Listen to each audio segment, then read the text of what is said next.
Hello ඉතින් කොහොමද මම අද ඔයගොල්ලන්ට කියලා දෙන්න යන්නේ මේ ඔයගොල්ලෝ ලැප්ටොප් එකක් හරි PC එකක් හරි තියෙනවා නම් ඒක ස්පීඩ් අප් කරගන්නේ කොහොමද කියලා. ගොඩක් ඉතින් YouTube එකේ තියෙන්නේ නම් පරණ ක්‍රම අර ඔයගොල්ලෝ බලලත් ඇති. මොනවද තියෙන්නේ කියලා මෙන්න මේ ටික තමයි තියෙන්නේ. chat GPT එක ගැහුවොත් එන්නේ මෙන්න මේ how to speed up PC කිව්වහම අර සුපුරුදු පරිදි remove unnecessary startup program update software drivers ඔන්න ඔය ටික තමයි disk clean up කරන්න. ඕවන් ඉතින් YouTube එකේ තියෙන්නේ වැඩිපුර. හැබැයි ඉතින් ඕවා ගැලපෙන්නේ නැහැ දැන් 2023ට තාමත් පාවිච්චි කරන්නේ නිකන් hard disk එකක් නම් HDD එකක් නම් ඔයාට මේ ඔයාලින් පට්ට ස්ලෝ පිට තමයි වැඩ කරන්න වෙන්නේ.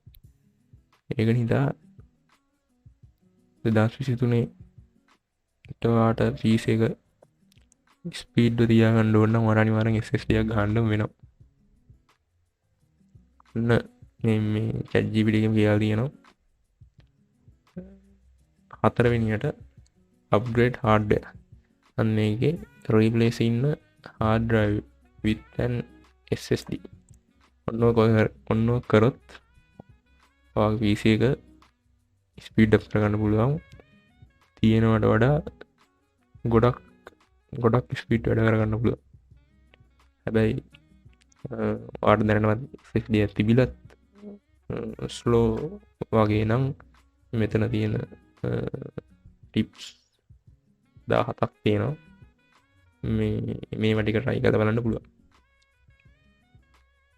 හැබැයි ඔයාත් දැන් පාවිච්චි කරන්නේ නිකන් hard disk එකක් නම් ඔයාට අනිවාර්යෙන් SSD එකක් ගන්න වෙනවා. අපි බලමු SSD මොනවද තියෙන්නේ කියලා.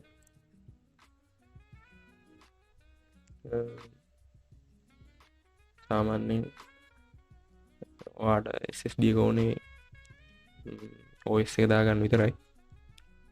ඔයාට දැන් තියෙන hard disk එක ඔයාට external ඔයාට පාවිච්චි කරන්න පුළුවන්. ඔයාගේ අනිත් ෆයිල් එහෙම දාලා තියාගන්න. ඔයාලට GB 120 වගේ සාමාන්‍යයෙන් ඇති normal වැඩ කරන කෙනෙකුට ඔයාගේ OS එක ගහන්න විතරක් 4509 වගේ තියෙනවා.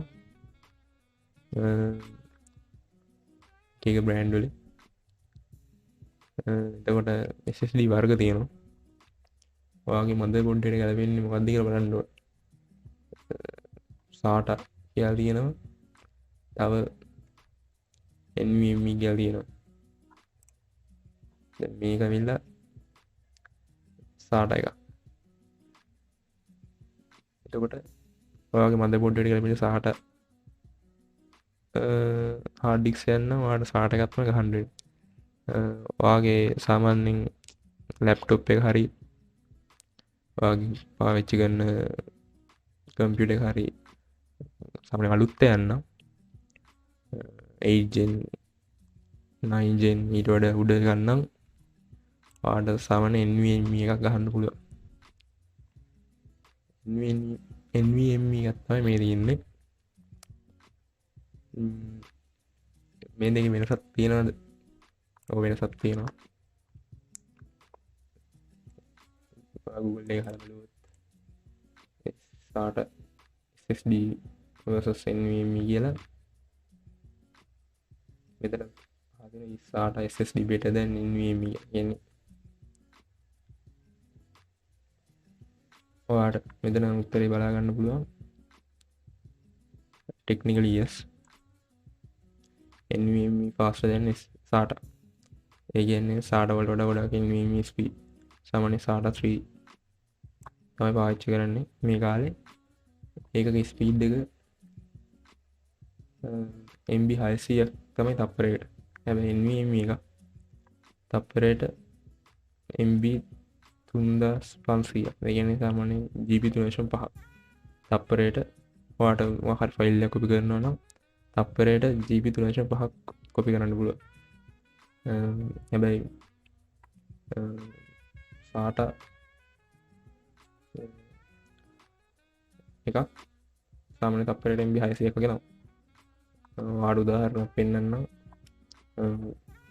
මේ දෙක වෙනස බලාගන්න YouTube වීඩියෝ එකම performance.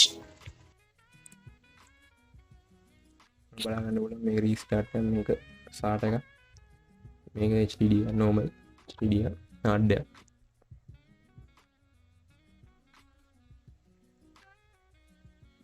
SSD එකේ ගහලා තියෙන PC එකේ ලෝගෝ එකක් පෙන්වනවා Dell කියලා.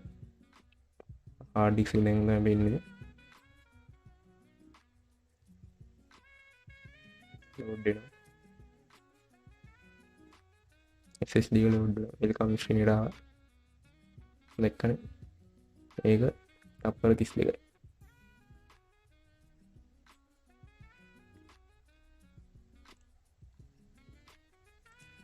ඒ තප්පර 32 වෙටත් වැඩි ඉක්මනට රීස්ටාර්ට් වෙනවා සමහරක් එක.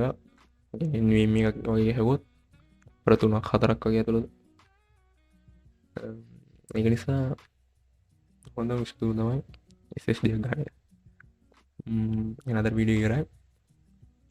මේ වගේ දේවල් දැනගන්න ඕන නම් ටෙක් සම්බන්ධ දේවල් දැනගන්න ඕන නම් මේ channel එක subscribe කරන්න. එහෙනම් අපි ගියා.